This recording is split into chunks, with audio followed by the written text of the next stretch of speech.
Hey guys, it's Sebastian from AskSebby, and today we are going to talk about my favorite 2 credit cards of 2019, and also going to ask you guys to decide which one you think is better based off my circumstances and based off how I pitched them. Before we dive in, as always, consider giving this a thumbs up, and if you like stuff like this, subscribe to the channel. So my top 2 contenders are going to be the Platinum card as well as the Hilton Aspire card, both from American Express. Also, in case it's noisy, I want to apologize. I'm currently in an airport and there's a lot of noises. If you want to follow our trips though, we're taking an Etihad Apartments flight soon, as well as a Delta One Suites flight in a few hours. Go to our Instagram, AskSebby, just because we tend to post that stuff over there a lot sooner than we do on this channel. This requires editing. That is, hey cool, guys, look at the flight. Diving back into the cards though, you might be wondering why these 2 are my favorite cards. So I'm not really looking at the earning potential, even though I probably could be. But for that, if you wanted to really look at the earnings and which ones gave me the most value, it'd probably be the Chase Inc. Preferred card and the American Express Gold Business card, due to some business spend for ads that I do for other people, where I get paid to run ads, and you can max out your points pretty quickly there. This is probably a really bad example, but the way I like to think of the Chase Sapphire Reserve is that it's that safe boyfriend or girlfriend that you probably should have in your life at least once. The card works out really well, it covers a lot of ground, and it has benefits that aren't too hard to use. The travel credit is really easy to use when you compare it to these other cards. On the flip side of American Express, both of the cards I mentioned, those trip incidental credits are very hard to use. It's pretty much that angry girlfriend or boyfriend who is very picky. With the Chase Sapphire Reserve, you can also downgrade the card if it doesn't work out, if you feel like it's not really the relationship you currently want. And you can always upgrade it when you want to. There's not really that hassle. With American Express, for the Hilton card, you can do that just because of the Hilton family of cards. But for the American Express Platinum card, yes, you can downgrade to the gold or the green, but you're still paying that annual fee. I still think it makes sense for people to start off with Chase just because it's safe and you have downgrade paths and everything else, and you can always try American Express afterwards and see if you like that a bit better. Weird tangent, but I wanted to emphasize that I think the card makes sense for some people, but for me right now, it's just generally not that exciting. The reason the American Express Platinum card is very exciting though is probably due to how I travel. So $550 annual fee is pretty expensive, but then you have a $200 trip incidental credit, $200 Uber credit, as well as $100 Saks credit, $500 in credits. Let's say you discount that by 10% because you could have otherwise bought gift cards or used another card to earn spend for that. So that's $450 in credits. $550 annual fee minus $450 in credits as the fair value, you have a net $100 annual fee.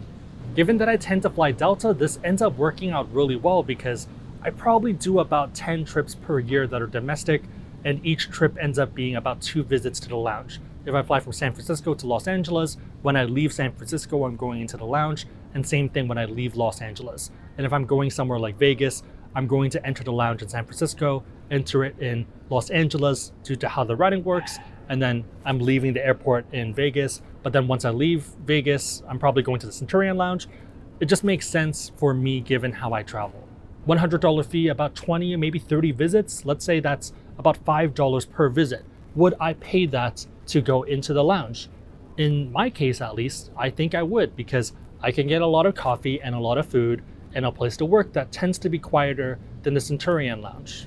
Even if I went somewhere else, one of the restaurants in the airport food is really expensive. Getting a cup of coffee is probably going to cost you $5.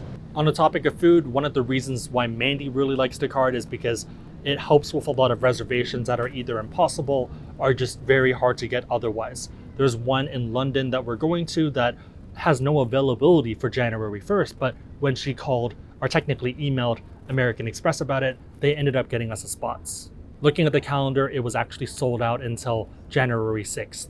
Okay, so looking at the Yelp reviews, most people recommend making a reservation at least 1 month in advance if you want to eat during normal dining hours, so like lunch or dinner. The restaurant is open 24 hours, so I'm sure if you go at 2 a.m., you'll have no problem getting a seat. But for normal people, yeah, they have to struggle getting a reservation, but I literally sent an email to the Amex Platinum concierge and got a last-minute reservation within 24 hours. So that's the argument for the American Express Platinum card, and obviously there are a lot of other perks that I'm not covering here. This is what makes me happy, at least when I fly, being able to go into a quiet or relatively quiet workplace and get 2, 3, 4 cups of coffee and get some work done. As a reminder, if you are someone who wants to learn about any of these cards and you want to support our channel, a very easy way to do that would be to use the links that are on our site, AskSebby.com, or the ones down below in the description box. And the other option is going to be the Hilton Aspire card. The main draws of that card is going to be diamond status as well as that weekend certificate nights. You also do get a $250 Hilton resort credit that works towards the room rate or towards food if you go to these places that are considered resorts, and also a $250 travel incidental credit, which works really well for Delta. For me though, the main draws are going to be diamond status as well as that weekend night. Diamond status because it's gotten me some really cool upgrades, especially when I travel abroad, that I wouldn't have gotten otherwise. So it's pretty good that I can buy the status just by getting this card. Consultants and people who end up getting their status by having to spend 60 nights per year in Hilton at these Hilton properties get mad about it. But again, if you can get it, I feel like it's fair game. Hilton is offering the status from having this card.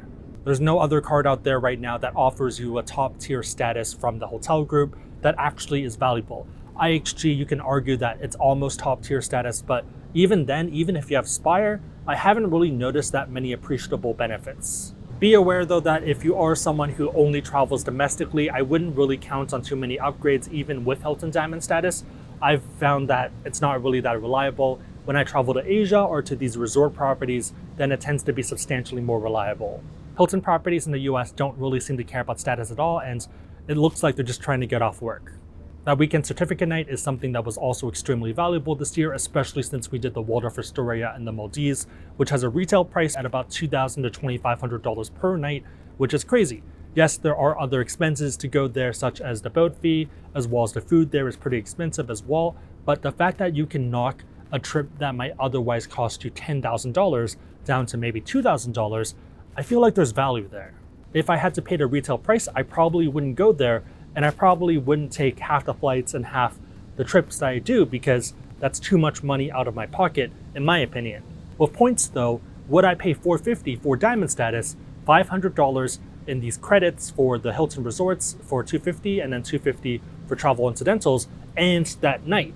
I definitely would. Even if they got rid of those credits, I would still pay $450 for diamond status and that night. Of these two options, I think the Hilton one ends up offering more aspirational value, so that YOLO value, and then the Platinum card ends up offering more everyday value when you travel. So maybe not every day I'm going to the grocery store or something, but every time I fly, that miserable flight experience ends up being a bit better because you can have food, alcohol, and everything else before that flight. And obviously, if you're a Southwest, United, American Airlines flyer, then the American Express Platinum card probably does not make as much sense for you unless you're out of a hub that has a Centurion lounge that has good food. For example, I really like the Dallas Fort Worth one just because I like their food. Wrapping up the video, my question for you guys is, what was your favorite card from 2019? Whether it's the one that got you the most points or the one that brought you the most happiness. For me, I think the Platinum card is on top right now, but that might also be recency bias just because I have a pretty long layover in Detroit and I'm going back to the Sky Club in a second once we're done filming. If you like the video, give it a thumbs up. It really helps us out. If you know anyone else who benefit from what we just talked about, share this with them. It'll probably help them out. But otherwise, hope you guys liked it. See you guys next time.